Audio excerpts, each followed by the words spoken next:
Meus caros amigos e amigas, vocês estão no canal Espiritismo Explicado, eu sou Lazarino Barbo. Hoje, para finalizar os assuntos genéricos relacionados ao estudo da mediunidade de efeito físico, vamos estudar um dos efeitos mais terríveis e destrutivos da utilização da mediunidade de efeito físico e do ectoplasma. Talvez seja um dos efeitos mais catastróficos, mais perigosos. Como temos estudado nos últimos dias o uso do ectoplasma, este elemento de transição entre a dimensão física, onde nós estamos porque temos um corpo, e a dimensão espiritual, onde os espíritos desencarnados estão e eles não têm um corpo, e somente através deste elemento eles podem ter algum tipo de ação neste mundo aqui. E existe uma utilização perversa do ectoplasma em nosso mundo.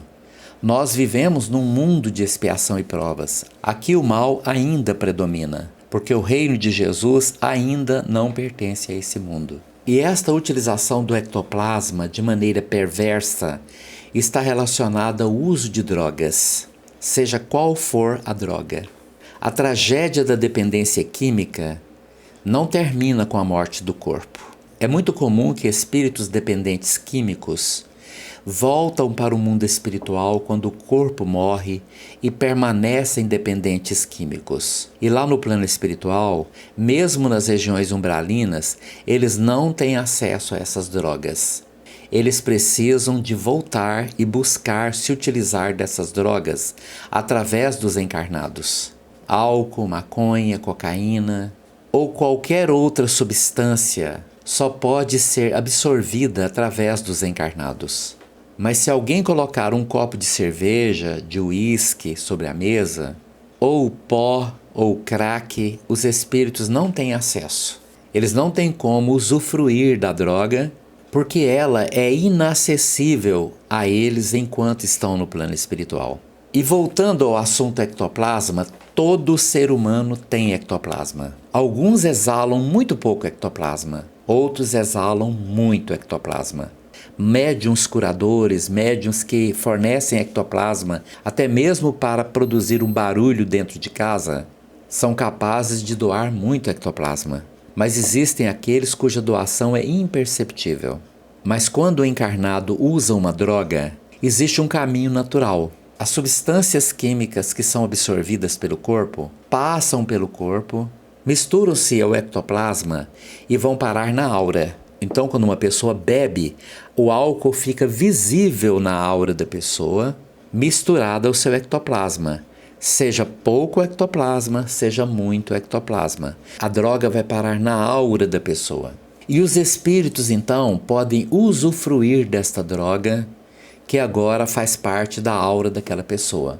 Então você observa uma coisa terrível. Dos botecos mais sórdidos até os bares mais chiques, você sempre vai ter uma população encarnada muito reduzida em relação à população desencarnada que habita esses lugares. Habitam mesmo, muitos moram lá, esperando que o primeiro chegue para beber o álcool, para fumar a maconha, para fumar o cigarro, para que eles possam usufruir desta droga. Eles não conseguem absorver a droga se ela não estiver misturada ao ectoplasma. E ocorre muitas vezes, por espíritos obsessores, uma indução à overdose.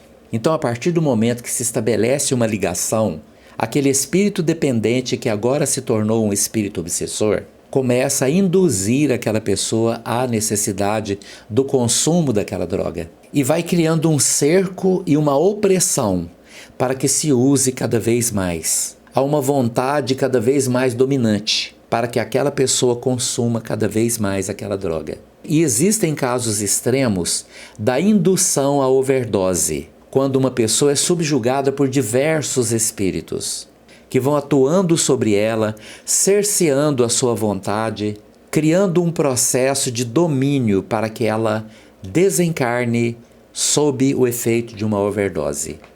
O perispírito do dependente químico, agora a caminho do desencarne pela overdose, este perispírito se torna saturado da droga. Há uma saturação plena, tanto do corpo que vai morrer por não suportar a carga da droga, como o perispírito que agora está completamente saturado de droga. Quando esta pessoa desencarna nessas condições, ele vai para o plano espiritual e é vampirizado por estes espíritos obsessores que o induziram a desencarnar por overdose exatamente para transportar para o plano espiritual uma quantidade enorme de drogas. Pelo desequilíbrio desses espíritos no mundo espiritual, pela própria loucura, eles não são capazes de perceber que estão matando a galinha dos ovos de ouro. Porque este ser que desencarnou, ele levava droga para o plano espiritual aos pouquinhos. Mas o desequilíbrio era tamanho que eles queriam uma grande quantidade de droga. E acabaram matando aquele que estava levando aquela droga aos pouquinhos. Este desencarnado, por sua vez, normalmente acaba se tornando mais um viciado no plano espiritual, em busca do cigarro, do álcool ou de qualquer outra droga. Até que o tempo passe, o espírito se canse daquela condição, abra as portas para ser socorridos no plano espiritual, são reencaminhados às vezes a uma encarnação e ainda nessa nova encarnação vão continuar com aquela propensão a continuar utilizando-se da droga. É muito comum no Brasil algumas religiões afro-brasileiras usarem do mecanismo do despacho nas encruzilhadas para poder presentear os espíritos com comida e bebida. Existem aqueles espíritos que pedem farofa apimentada, existem aqueles que pedem bebidas que são colocadas em pontos de oferenda para satisfazer esses espíritos. Ora, se você coloca esses elementos de comida e bebida lá na encruzilhada, os espíritos não terão acesso a ela. Eles não vão conseguir se alimentar, sentir o sabor da carne, sentir o sabor da bebida, ou mesmo se embebedar somente com ela colocada lá. Não adianta. Por isso é necessário que se façam os rituais. Esta comida, essa bebida é envolvida por médiuns sob a ação desses espíritos e eles doam grande quantidade de ectoplasma que vai então envolver esta carne, esta farofa, vai envolver o sangue do animal que às vezes é morto em sacrifício para que eles possam melhor sugar o fluido vital do animal que acabou de ser morto, ou possam beber a bebida ou comer a comida. Ou sentir os eflúvios da comida, inclusive com sabor, com cheiro, porque são espíritos que ainda vivem numa condição em que isto é muito importante para eles. São espíritos dependentes químicos, viciados e ainda necessitados de cheiros e sabores, ligados ao mundo material extremamente grosseiro. Então, não existe beber social para médiuns. Não existe aquela conversa onde se diz, não, estou bebendo apenas um copinho, não vai fazer mal. Porque uma vez que essa droga foi misturada ao nosso ectoplasma, nós não temos como evitar que alguém viciado que esteja ali próximo vai chegar perto, vai te abraçar e vai sugar aquela droga. Por isto, a utilização do ectoplasma para o conluio de uso de drogas entre encarnados e desencarnados é uma das condições mais perversas relacionadas à mediunidade de efeito físico. Porque a mediunidade não é seletiva, ela existe apenas. A seletividade está no uso dela. Que caminho eu vou utilizar para poder compreender, estudar e trabalhar a mediunidade? Isto é a diferença. O restante é só condição natural. Médiuns existem em todos os lugares, em todas as culturas, em todas as religiões.